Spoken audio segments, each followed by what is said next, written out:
establishment, the Methodist Home, and also overseeing Forest Side, our new facility over on Military Road. Robert called me, gosh, Wednesday or Thursday, I think, and didn't ask me, simply told me that this is what was on my calendar this morning, because he thought, knowing you all and his desire to keep this program educational, uplifting, entertaining, and on time, he thought that I might be able to do that with this group. So I've taken that charge and am going to kind of try to run us through. I won't do it as eloquent as he does, but I might be a little nicer. You got that right. And better looking. Yeah. Oh, and better. Okay. We're delighted that you're here, and I will say I saw someone who, I think it was Rebecca, with a wine glass, and I thought, oh, cool, Bloody Marys. We might have to do that, or even mimosas one morning. I was excited. This would have been the right time to do it. This probably would have been a good day to do it. This would have been the right. So, okay. But we're going to run through this fabulous program, and then I think logistics are that we go around the room and introduce new people. We give our fabulous sponsor a chance to say a few words, and we'll get you out of here by 10. So, this morning's program is a hospice panel. And I having been here at the Methodist Home for now, this is my 20th year, I have had pretty personal and up-close opportunities to engage in actually receiving services from each of the folks represented here today on the panel through a variety of interactions with our residents, our staff, and our family. And I'll tell you, we hear in the business constantly about the quality of life. Everybody, the activities, the programming, everything in what we do seems to be focused on the quality of life. And I applaud these folks about thinking, planning, programming, and making possible a quality death. Because it's going to happen. It's inevitable. And I think that in challenging times, you've got family dynamics, you've got illness, you've got pain, you've got suffering.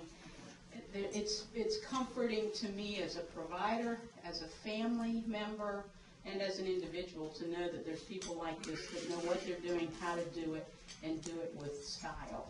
So I'm glad you're here. I'm looking forward to it. And I'm going to introduce Ann Kelly, who's the Director of Marketing at the Washington Home and Community Hospices. And she's going to kind of lead us through. She'll introduce herself and her panelists. I will sit on the piano bench as Robert does. If anybody starts to read a PowerPoint presentation, or if it gets really boring, or if anybody gets out of hand, I will step in. Okay? My name is Ann Kelly. I'm with the Washington Home and Community Hospices. And I'm here with my two associates and my peers who, Susie McClellan, who's from Capital Caring, and she is a community care representative. Okay, we all have different titles, but we all do the same thing. And then my other associate here, who is Wendy Gadson from Vitas, and she is a liaison, community liaison. Essentially what we do, at the crux of what we do, is really to educate the public at large about what hospice is.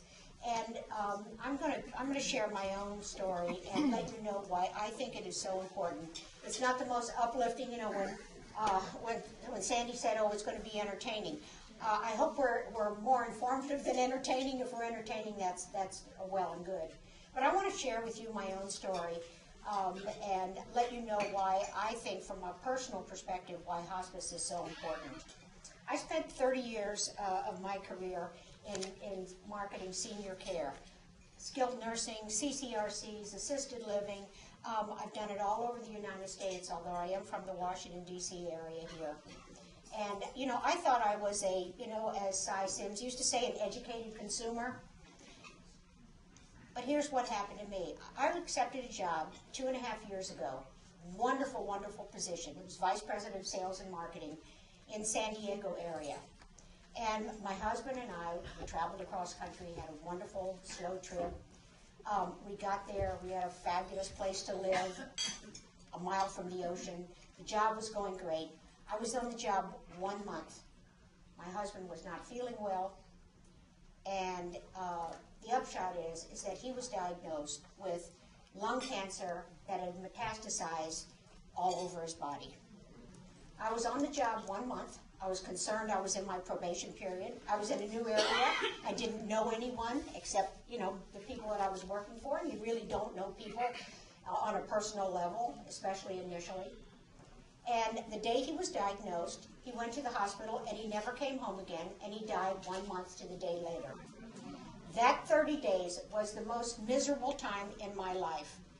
And, I thought that I knew a lot about the healthcare system and everything that was going on, but I found out I did not. We got into a system, very good system, Scripps, San Diego, but they started to do all these invasive treatments.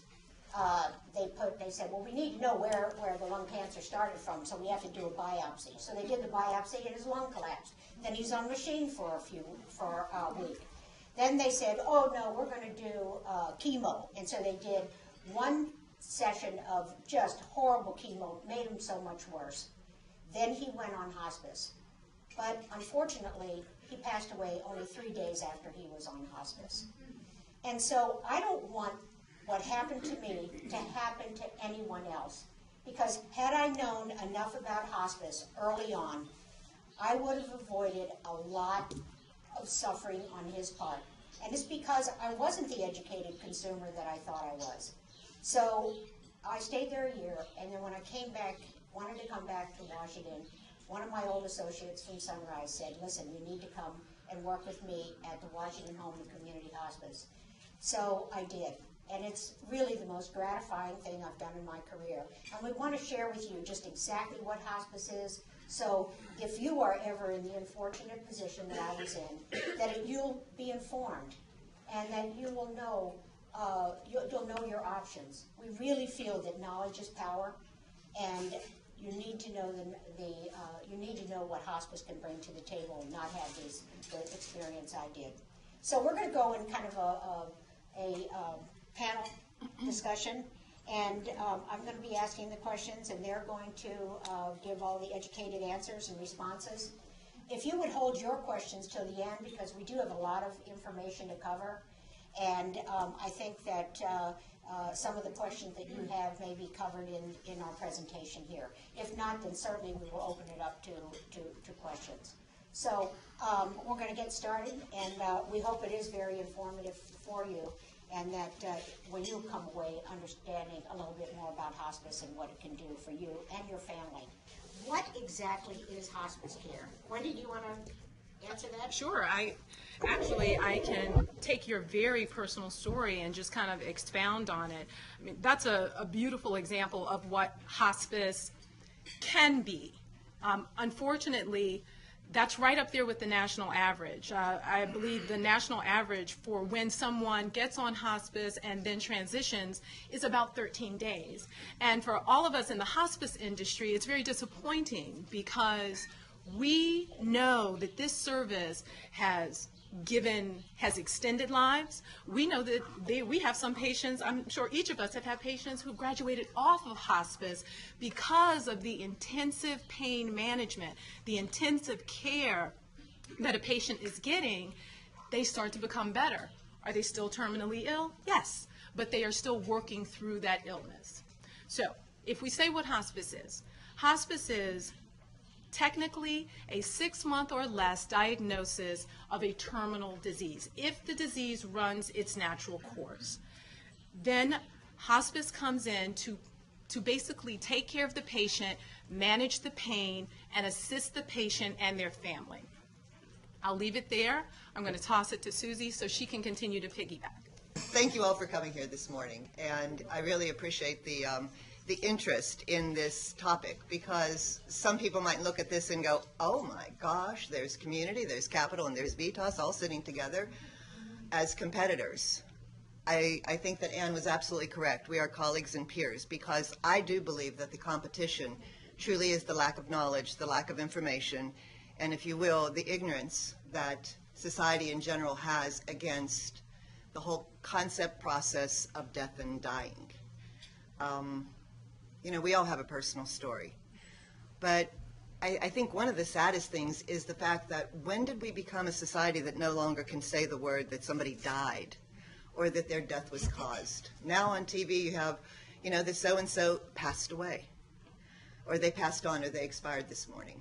You know, when I went through training, our doctor said, if we can't say the word death, nobody will be able to say the death word. And that milk expires, and you pass on your baseball card collection. And passing away, I'm not really sure what passing away is. But part of the entire life cycle is that we are born, we live, and we die. You know, they always say that there's only two things you can depend on, and that's taxes and death. But we have stopped saying even the word death. We are a very death-denying society in general. But unfortunately, you know, when we look around the room, this room is full of people that are dealing with seniors. And as much as the aging process is difficult, we accept it because you can't do anything about it. It's just that last cycle. So truly, I think that we're all very much honored and privileged to be able to deal with families, patients, and their loved ones at this extremely sensitive time in their lives.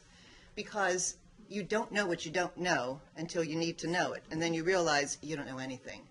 And most people will not, you know, get a lot of information or explore the whole concept of what's going to happen when you're faced with it. And sometimes, unfortunately, that cycle goes so fast that you can't even catch up with yourself and breathe. Other times people do have a much longer period of time. But the whole concept of hospice is that it's a shift from treating to cure, to shifting to treat. And again, we use the word treat because we do treat. It's not a total everything pulled and you just lay there and they give them morphine so that you can die. It is the shift to treat for whatever pain or illness, whatever pain or symptoms may come about as the illness progresses, as the individual is declining. All of our medical attention is to our patients. However, as we know, if you've had a personal experience, it doesn't just end with the patient. It's about the family. It's about those psychosocial issues. It is about the spiritual issues of hospice. And that's what we tried to come in as an interdisciplinary team, so that when you are dealing with hospice, you don't walk away from your physician who has probably been with you for many years and who's been a part of your care and treatment, but you get not only yours, you get ours. A medical director comes with it that oversees the care. You get a nurse case manager who is going to be leading the team, and that relationship builds.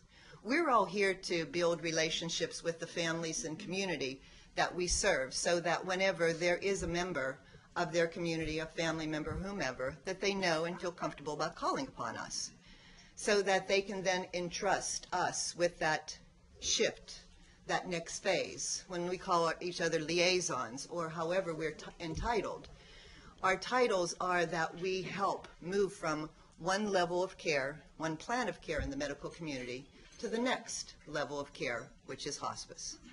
So, you know, we're dealing with that entire package, because in so many cases, the illness itself is almost the easy part to be dealing with. It's the emotional disruption in someone's life as to, I can't watch my mother die, or I work. What are we supposed to do? You know, I can't stay home and take care of her. All of these things, which is why we are all out in the community, all of us, to provide those type of senior resources when these type of things happen. So we have our chaplains, we have our social workers, we have our nurses' aides, that whole package to come into their home. This is considered home. Again, so levels of care are very specific to wherever one calls home, we come in, so that the medical treatments are now coming to the individual as opposed to them having to go out and seek them. Thank you. Wendy, just who is on the hospice team, and what does each discipline contribute to the care? Well, we have what is considered an interdisciplinary team, and each member of that team is vital in the care that we give to the patients as well to the families. As Susie said, our main focus is, of course, on the patient, but a very close second is the family, because the family is also going through the illness as well. And we know that they are trying to process it as much as the patient is. So when our team steps in, we have several vital members. We have the chaplain, who will come in and deal with those spiritual issues that the patient as well as the family will be going through. And I say spiritual, those chaplains come in and they don't come in with a particular denomination. They come in to speak to the pure spiritual needs that people go through when they're going through the dying process. They're questions that you're going to ask. They're very weighty questions that you're going to ask about your mortality and how you lived your life and what's going to happen when I do die and when I pass on. Where does my spirit go? These are some of the questions that our chaplains are tackling every day. Then we have the social workers who come in, and I say, for me, I've always said that to be a teacher is a calling. I also feel the same way about social workers. To go in and to deal with a lot of the government issues. If we have someone on hospice that's a veteran, helping them navigate that system, helping them deal with funeral arrangements, having them deal with issues that may be arising between the patient and the family as well. We have our nurses that come in who are part of the interdisciplinary team. They come in to treat the patient, whatever the course of care is, the care plan for that patient. It could be the nurse comes in 3 days a week to check the meds, to make sure that the pain medication is ordered, to make sure that the patient is responding well to the pain medication and giving those reports back to the physician. We have the home health aides, who are a very important part of the interdisciplinary team, coming in and helping the patients with assisting them with daily living, helping them get clean, helping them tidy up their apartment or their home, helping them with the day-to-day task to just prepare them for their day. Let's see, we have the chaplain, the social workers, the home health aides, the nurses, and my favorite, the volunteers. The volunteers are an integral part of the interdisciplinary team, and we are mandated by Congress, 1982, they did something right. They passed the hospice Medicare benefit, saying that Medicare and Medicaid funds could cover hospice. And with that, in that mandate, 5% of hospice hours have to be served excuse me, by a volunteer. A volunteer has to come in and assist the family in some way. And a lot of people say, well, what would a volunteer do? A volunteer could come in and read to a patient while the caregiver goes to the gym. We have a patient on service now where our volunteer goes in and they play checkers while the caregiver goes to yoga. And it is just an amazing lift for the patient as well as the caregiver, because the caregiver gets a break. Our volunteers will go in and help with light housework. We have volunteers who go in who love to cook and will help caregivers cook. They are an integral part of the interdisciplinary team. Excellent, excellent. Susie, how is hospice paid for? And is there a limit on the amount of time that someone can receive this kind of care? Thank you. The hospice benefit, as Wendy was saying, was passed in Congress in 1982. And, the whole movement came from England, if you will. There was a lady, very famous lady in our industry, of course, by the name of Cicely Saunders. And she is known as the hospice queen. And she recently just died herself a few years ago. And her philosophy was that, no one should die in pain, and you are living up until the point that you are dying. It's kind of sad when I hear people saying, well, I'm dying of cancer. No, you're living with cancer, because we're all just as alive. You're either alive or you're not alive. And if you're alive dealing with something, you still are. With that, we're covered, the hospice benefit is covered under Medicare A. And so many people don't realize that. And Medicare A actually covers 4 different areas within healthcare. And one is hospitalization, so that when somebody goes to the hospital and they have a Medicare A card, they pull it out and their hospitalization is covered at 80%, and the other 20% is then picked up by their secondary or commercial insurance. It also will cover skilled nursing if one needs to go to rehab or has a skillable need afterwards, and that is covered for the first 20 days at 100%, and then the second 21 to 100 up to is covered 80-20 again. It will also do home health, and I always get confused as to 100% or 80-20, but I'm sure you experts out there know that. But the thing that most people don't understand then is that the hospice benefit is covered under Medicare A at 100%. 100%. So people were always telling me, well, but I have long-term care insurance. That's wonderful. But it's not necessary to cover hospice. Well, I also have AARP. That's wonderful. There may be things that are not covered under the hospice benefit because, again, just like Medicare is a parts department. So, we have parts. If you have something you're dealing with your heart, but all of a sudden you have a problem with your hip, then those are two different diagnoses. So depending on what the hospice diagnosis ends up to be, and we're going to talk about the different type of things that are covered, then, Medicare A covers it at 100%. And it always amazes me that people don't think twice about, using that card, get to the emergency room, pull that Medicare A card out, but at the same time, it's like hospice. Ooh. Again, it's just that understanding of what is covered and what is not. It also covers, any medical equipment that will be in support of better quality of life for that individual, such as a hospital bed, a wheelchair walker, bedside commode, those type of things. It covers any medications that are part of the hospice diagnosis for pain and symptom management. So we're very much covered there. As far as if someone doesn't have Medicare, most commercial insurances will have a hospice benefit. Most of them have a pretty good one. Unfortunately, there are some that have very shameful hospice benefits. And that's very unfortunate where there's extremely limited times. If we go back actually just a little bit in the history, it was that the hospice benefit under Medicare at one point in time was 6 months or less, and you had 6 months only. And that was very difficult because then the doctors were extremely uncomfortable with prognosticating properly. And if they missed and they got them on too early and your 6 months were over, you were probably then discharged off of hospice right at the time when you were probably in most need of it. But that has changed incredibly. Wendy, do you want to go through the different benefit periods and just real quick on that? Yes.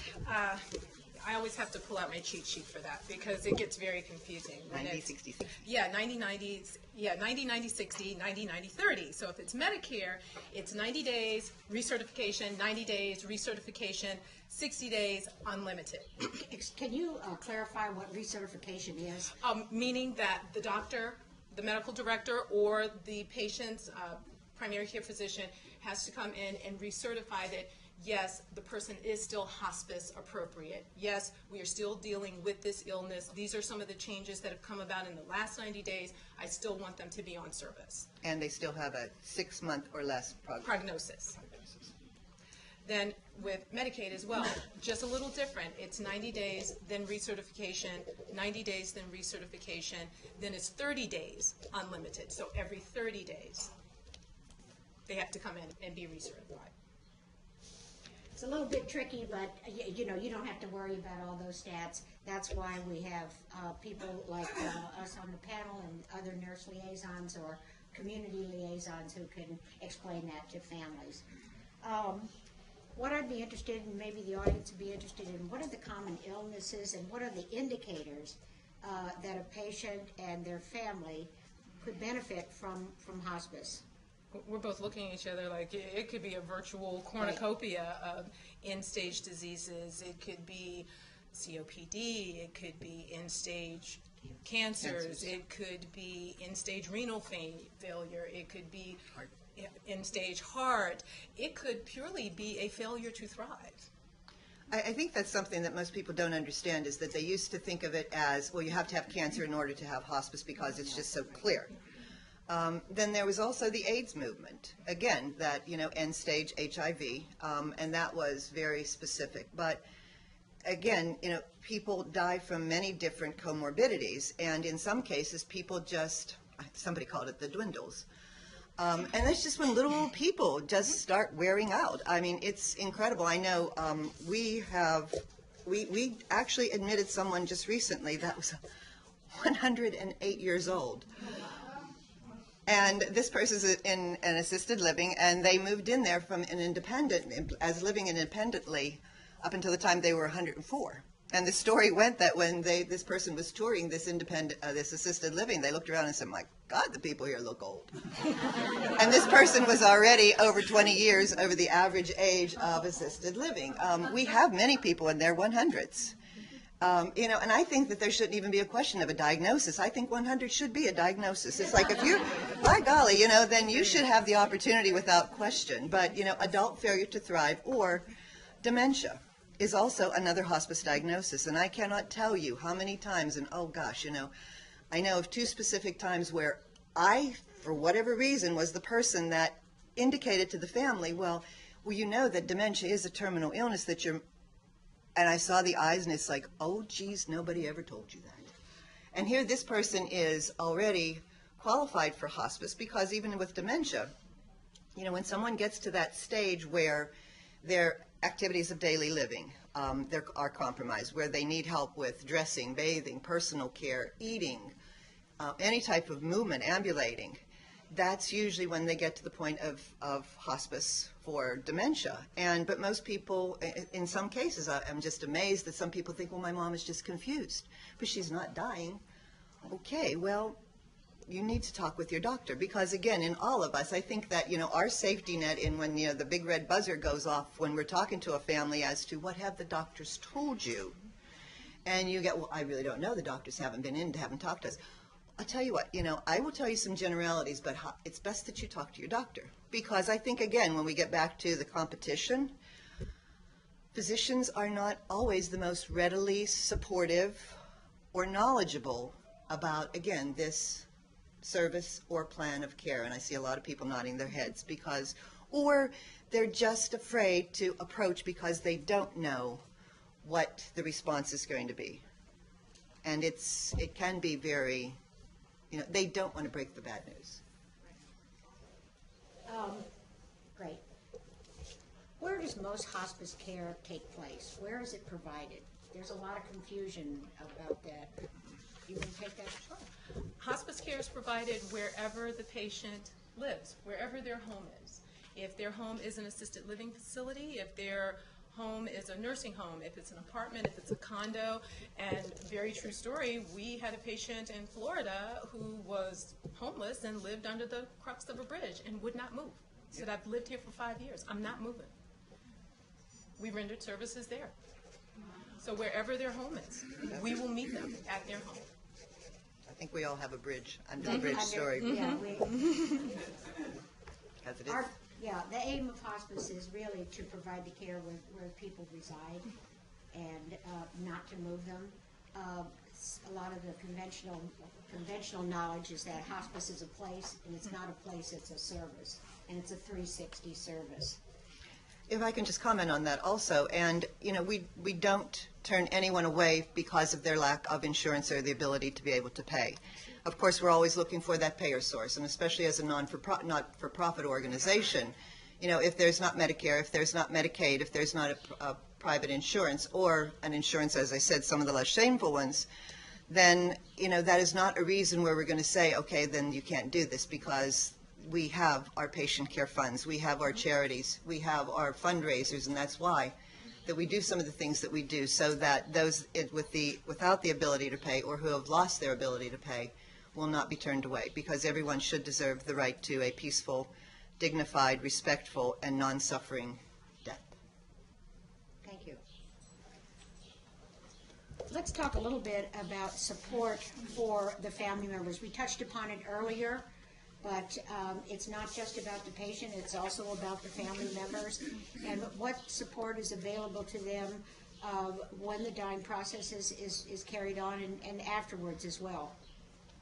Well, what hospice will do, we will still communicate with the family every month for 13 months up past the death of, or the passing of the patient. Death. Or passing. There's an old song, potato, potato, tomato, tomato. Let's call the whole thing off. Because of my spiritual beliefs, I like to call it a transition. That's me. Is it a death? Yes, it's a death. We all gonna die. We live to die. That's it. Bottom line. But for me, I like to just personally call it a transition. But if you want to hear death, when they die. We come in and we take care of the family from that respect. We also have support groups that come that we provide for the families to come and be a part of. And then when we hit the first anniversary, which is always the hardest, the first everything is always the hardest. The first Mother's Day, the first Father's Day, the first Memorial Day, the first family reunion. that first year of first is always the hardest. So when we're coming to the end of that first year, we do have a memorial service for those families who have had patients who have transitioned, and we bring them in to celebrate their lives. Thank you. Maybe Susie, you could comment about what are the really tough questions that families face when they're deciding about hospice care, and really what comes into play with the decision, because could you comment on that, please? Well, I think the most common thing that we hear is those words, well, we're not ready to give up. You know, we still have hope, and it's absolutely, you can have hope, and you don't ever want to give up hope. But to try to explain to people that you're not necessarily giving up, that, you know, again, back to what the doctors have told you, what you've been able to research and understand about the illness that your loved one has, or the individual themselves. I find that one of the most compelling parts of my job is the privilege to actually be able to speak one-on-one sometimes with the individuals that are facing this. And it has been a very humbling part of my life in just seeing some of the brave, courageous people that are dealing with some very horrific type of circumstances. What was the question? I'm sorry. What are some of the things? They're giving up hope. They're giving up hope. I think there's another thing that is very difficult for people is the idea that they're not going to be fed, or that their mother is going to starve to death. And that in itself is so difficult. Or they'll say that, well, my mom has just given up, and she's not going to eat anymore, and she's just going to allow herself to die. And it's like, you know, I don't think mom has that much control over this. Because one of the most difficult things as far as hydration, nutrition, is that I always try to tell folks in a very, you know, again, to go as generic as possible, not too medicalese, is that, you know, our bodies are a whole lot smarter than we give them credit for. And I'll use this little analogy to the group, but, you know, your mom is not eating because, your mom is not dying because she's not eating. Your mom is not eating because she's dying. And again, that's as harsh as you can get, and those words don't come out. But I mean, if we're talking honestly here, it's the body's mechanism of shutting down. And one of the things that it does is the lack of being able to swallow. And that's, you know, people do a swallowing test. You know, they'll get the speech pathology and they'll do a swallow test. And then there's the consideration, well, you know, what about a feeding tube? What about artificial nutrition? Or, okay, we're on an IV in the hospital and they're getting hydration. They'll get that at home, won't they? And again, under rare circumstances, because when you're in the hospital, they're going to do whatever they can. They have to be doing something as far as the treatment. But when you go home, it's comfort measures. And, you know, that's the most difficult part. And there is a book that was put out by a wonderful gentleman, a chaplain, Hank Dunn, and it's called Hard Choices for Loving People. And it goes through some of these scenarios and tries to very simply explain to folks, you know, that it's understandable about what you're feeling. But you're not starving your loved one to death. You're not depriving them. I always try to tell them, you know, starvation is when there is the want and need for food and they're being purposely deprived of it, as opposed to, you know, if you force feed someone, and sometimes it could be those small, careful feedings that can give just a little bit of nutrition in. Give the ice cream. Give whatever is pleasure at that point in time. But, you know, to understand that your loved one is probably not craving and hungry either, because they too, their bodies are going through that process of shutting down slowly. So sometimes it's more emotional. I would say probably 90% of what they experience is emotional. And to sometimes help them alleviate their own guilt and feelings, or that it's not about what you're feeling, but what's best for that individual. So that sometimes that force feeding, or sometimes some of these things might actually cause more issues or more problems, because artificial nutrition and hydration can, if it's not being accepted into the body, it doesn't go anywhere. So it either has to come up, it has to go through, or it just settles. And you'll see people that will just swell up and become edematous. And then you see, and it's like, why are they so puffy? It's because, and then you can hear them. Their breathing is just wet. And it's like, well, how's that happening? Fluids are not going anywhere. They're not being processed as you and I would normally do that. So that, I think, is the idea of giving up And then that whole process of nutrition is the things that just pain people, and it's heartbreaking to see. You try to help them better understand it, but it's a tough one. Yeah. If I could add just one other layer to the difficulty that family members face in making a decision, a lot of times it becomes a very spiritual decision. As Susie was saying, that, well, we aren't doing enough. What should I be doing? Because they're thinking about it from a religious standpoint. Well, God would want me to do this. God would want me to fight. God would want me to do this. And we try to share with them that, do you really believe that the loving God that you serve would want your family member to be in agony? Do you think that he would want them to be in pain? So again, our interdisciplinary team comes in, especially our chaplain, to try to speak to those needs as well, because they are very real needs in our communities. People have their belief systems, and they definitely do play a part in the death process. Another area of confusion in the public is, what is palliative care and how does hospice fit into it? I know we've all heard the term palliative care, but what is the real definition, and how does hospice relate to palliative care? Okay, I'd be happy to address that. Actually, in Capital Caring, we have a palliative care division as well as hospice. If we wanted to simplify it, all hospice is palliative care, but palliative care can stand on its own without the hospice entity. Because truly, palliative care does not have to have that limited life expectancy and that's prognosis that comes with hospice. So it's really pain and symptom management that is part of any type of illness, to treat conditions post-chemo, or any type of disease process that has a component to it where someone is suffering. Some of the more familiar type of symptoms that we're dealing with, of course, is pain, nausea and vomiting, agitation, some altered mental status.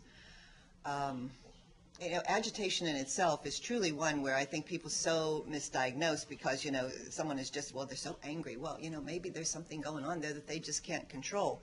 But to get that better controlled so that someone has the opportunity to even be able to take a breath, to be without pain, so that treatments may be able to then work the way they should. But the hospice component then is truly a part of palliative care. So one of the reasons why at Capital Caring that we're trying to, get to people sooner than later, because that palliative care seems to have such an easier connotation to it. We all, I think, are up against the H word so much, and we'll be out in the hallway and it's like, please don't say hospice to my mother. You can come in and my mother doesn't know, but this is about hospice, so don't say the word. I mean, that's a tough one, because we are all, it's about them. Once again, it is about the individual, and if they are at all capable of any understanding, they have got to be part of this decision of this hospice. And I think everybody in many cases are trying to protect each other of the elephant that's in the room. Family members are trying to protect their loved ones who is sick. The one who is sick is trying to protect their family members against the idea that, yes, they're preparing for, my departure. And it's just very difficult. But again, we are all very sensitive to, you have to meet a family where they are. And, I apologize to Wendy in the fact that, again, we don't walk in saying, okay, we're here talk about your death. We're very sensitive to wherever people are. However, again, I've had extremely poignant conversations with people where, I'm almost flabbergasted that they are so realistic about where they are and their preparation. Let me share a little bit of a personal anecdote. When I did put my husband on hospice care, the liaison looked over at him and said, "What is it that you want?" And I was doing all the talking, and I was being the take charge one and everything, and he was in extreme pain and very close to death. And he couldn't speak, but he said, he said, "Okay, give me a pen and a pencil." And he wrote down, and he said, "I would like to have a place where I can see my wife play with my cat, and get our shower regularly. Because in the hospital, they don't shower you every day. And so, you know, to piggyback on what Susie says, it is about the patient, and to have these poignant conversations and just asking the simplest questions of what is it that you want, and that's what hospice can provide. And I'm going to ask one more question, and then we'll open it up, and then whoever wants to respond to this. Let's talk a little bit about DNR orders and how that fits in with hospice care, because sometimes there is a conflict. Who would like to respond to that? I guess we can both edit. So. Well, you know, do not resuscitate and CPR, from everything that I have read and for all, you know, all of our information, was never meant for an elderly, terminally ill individual whose heart is giving out due to an illness. You know, it was first meant for, you know, a catastrophic event where a healthy heart was stopped due to an accident of whatever sorts and means would be taken in order to, you know, strike it back into play. And it has been very successful in that. You know, we do not require that someone be a DNR in order to be on hospice. It's much more helpful when it is, but at the same time, that's when we know that our social workers and our team have a little bit more work to do with that family in trying to help them better understand what the whole process is and what will or will not. I think a lot of this has been compromised by a lot of TV shows and a lot of emergency rooms where it's like, clear, and all of a sudden they're back to life and talking and, you know, walking around the next day. But, you know, but it's good TV. So I think that realization of what is a DNR, what is CPR, what was it meant for, what was it not meant for, what is available if you are a full code. You know, if something happens in the home where your heart stops, then are you going to call 911? And if you call 911, they are coming. And if the person's wishes, and again, I think it all goes back to advance directives and those conversations that we as healthy individuals should all be having right now with our families, with our loved ones, to let our wishes be known, so that in the case that your heart should naturally stop due to an illness, that heroic events not take place. Because once you call them, they will come. And you could basically, in the District of Columbia, you can have DNR tattooed on your chest, but if you don't have this piece of paper and a bracelet on, they're going to do what they were called to do, and there's no stopping it. Yeah. Well, Susie pretty much, she just nailed it as far as the DNR, but I'd like to just expound upon the advance directives and how important they are. When we are in our reasonably right minds, as we all are right now, we have to fill them out. We have to fill them out. I was sharing a personal anecdote with two ladies in the back, and this is a very true story. My aunt was gravely ill, and her two daughters were arguing in the vestibule of the hospital over what mom wanted versus what mom didn't want. And then what you find, that argument over mom will escalate into an argument over something that started 20 years ago, because it is a powder keg of emotions. I always say, if you want to see the best and worst in your family, have three things occur: get pregnant, get married, and die. And you will see the good, the bad, and the ugly of all the people that you care for. So if they had had an advance directive in place, much like my husband and I have now, there wouldn't have been an argument. There wouldn't have been any ugliness. And all of that time and all of that energy spent over arguing could have been spent over executing what my aunt wanted. Now, again, my husband and I, we sat down and we filled it out, and we did it with humor. When we talked about, do you want to be resuscitated? Do you want to have artificial support? He said, absolutely, and you and your little boyfriend can come and see me every Sunday. But in the spirit of humor, we got it done. And we'd made the copies, and we told all the important people in our lives, because that's the next step. It's great to fill it out. Let people know where it is. Give a copy to your doctor. Put a copy in your firebox with all of your important paperwork. Give copies to friends, even if they aren't the ones that you want to make decisions for you. Let them have a copy so that there's not an argument. Okay, we have a few more minutes left, and so we can open it up to any questions that the audience might have, and the panel can answer. Yes? Hi, I'm Linda Ryan from Arden Courts. We're an Alzheimer's assisted living facility, And a lot of what you're talking about, my residents cannot express. I need to understand about Alzheimer's and dementia, and when someone qualifies for hospice.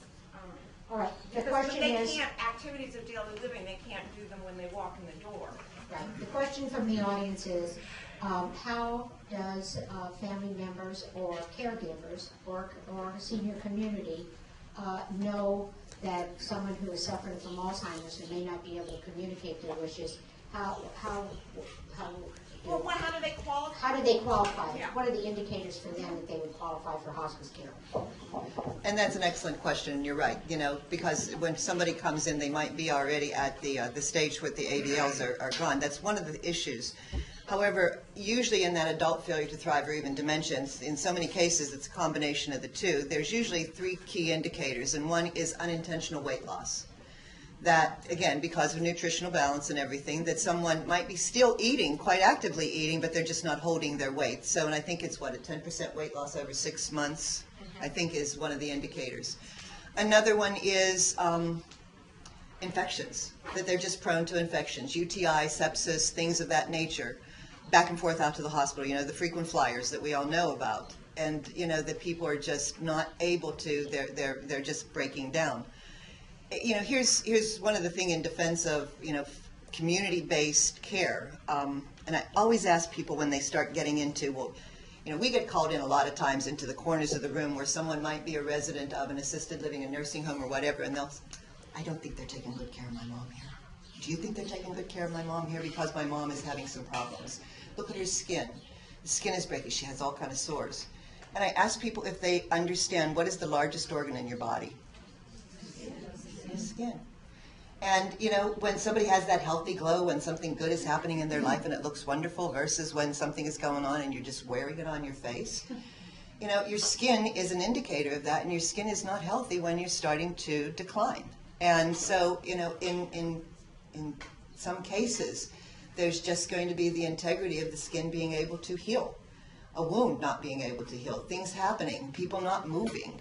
And, again, there's so many different ways to look at this, but, our skin is very much an indicator of that. So, I think a combination of the weight loss, infections, frequent hospitalizations, falls is also an indicator too. And we've all seen that, an individual may fall, go to the hospital, and maybe never come home. That's just the beginning.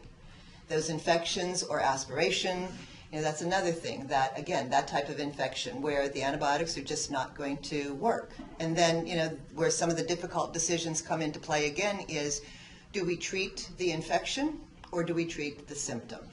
And in some cases, depending on where the individual is in their ability to recover, it's reasonable to treat an infection with antibiotics. People sometimes say, oh, well, you're on hospice, you can't have antibiotics. We try not to use always or never. We never would do that, or we're always going to do. No, it's all very individualized. And in some cases, it may be that the antibiotics are no longer working, so you treat the symptoms as the infection takes its course. Any other questions? Yes. Probably a naive question on my part, but I think I've also heard references in hospital, hospice. Yep. Just how would that match up with what we're talking about? Do you mean it from? Yes, the question was. Inpatient level of care, GIP. Inpatient level of care or hospice within a hospital setting. Wendy? So are you speaking from an IPU standpoint or from hospice care within the hospital? I would say both. In a hospital. Yes, that an individual still can receive hospice care within the hospital depending upon what that particular hospice, the community, Vitas, Capital, what their relationship is with the hospital, whether or not they have a contract with the hospital to come in and serve those patients. Okay. And that's good. It is a possibility when we talk about meeting a person wherever they are. I think Hospital could be one of those guys. Yeah. There is a lot of confusion. Many hospices, in fact, we do in the District of Columbia, have an inpatient unit. And we get people are confused all the time because they think it is a 9-bed, it's a wing of our skilled nursing and nursing home at the Washington Home, but it's exclusively for those on hospice. It is not a place for people to reside or live. They come to our inpatient hospice unit for a very short time for extreme symptom management. For instance, somebody could be in excruciating pain that cannot be controlled. We can bring them into our inpatient unit on a very short basis for just a few days and control those symptoms. And so it's symptom management. Under Medicare rules, it is not a place where people can come and live out the rest of their days. So they would come, we would treat them, their acute symptoms, and then they would go back to where they resided before, assisted living, a skilled nursing, or to their own private residence. And there's a lot of confusion around that. Even in the hospitals, we get calls every single day. Oh, we want to transfer somebody over to live at your inpatient unit. They don't really understand the difference. And it is, it is kind of splitting hairs for a lot of people, but we have to obviously abide by the Medicare rules, and it is for a very short period of time, and then they would go back to where they permanently reside. Now, some people do come in and they do pass away there, but about 50% do go back to their permanent residence. Just one other comment on that. I always try to explain to family, inpatient level of hospice is like going to the intensive care unit of the hospital, the ICU. That when you come into the hospital, it's determined what is your level of need, and if you have critical symptoms or something, a crisis is occurring, you go to the intensive care unit. How long do you stay in the intensive care unit? Well, it depends until the crisis has been managed, and then you can downgrade to a regular hospital floor. And just because the care is really good there and they really spend a lot of time with my, loved one and paid attention to them versus, I could ring the bell here all the time and nobody comes, that's not the reason that you get to stay there. That's the same with inpatient level of care also, is that it's short-term stay until the crisis has been managed so that we can then either transition to home care, again, wherever home may be, or unfortunately some people will spend their last remaining days. And so I can get my plug into Capital Caring also has an inpatient unit over in Arlington, Virginia, right on 15th Street. Been there forever. And again, we have a 15-bed unit where, again, we can bring people in. And we're very excited that we're getting ready to break ground in Loudoun County, too, for a new inpatient unit. Is any other questions? Yes. How can a layperson sign someone up for hospice, and especially for Medicare, or do you need a doctor? Who's the gatekeeper? Okay, the requirement is that a doctor has got to pronounce that someone has a condition with 6 months or less to live if the disease progresses at a normal rate. However, we get calls, and I'm sure that my colleagues get calls every single day from family members, and then what we would do and what they do is we would send a nurse liaison out to the home to meet with the family and to educate them about what hospice is, and then proceed to get the doctor referral from there. But we cannot bring them onto service without a doctor's order, a physician's order. So, but we really feel that that's an important part of what we do, because, and we really think that we know that families who are looking ahead and saying, you know what, it looks like my mother or my father might need hospice in the future. I want to find out about this. And so we gladly would send out a liaison to meet with the family, to answer all their questions, so that when the appropriate time comes, that they can enroll into service. Yes? Is Medicare a hard sell? I mean, is it hard to get Medicare to agree to? No, not at all.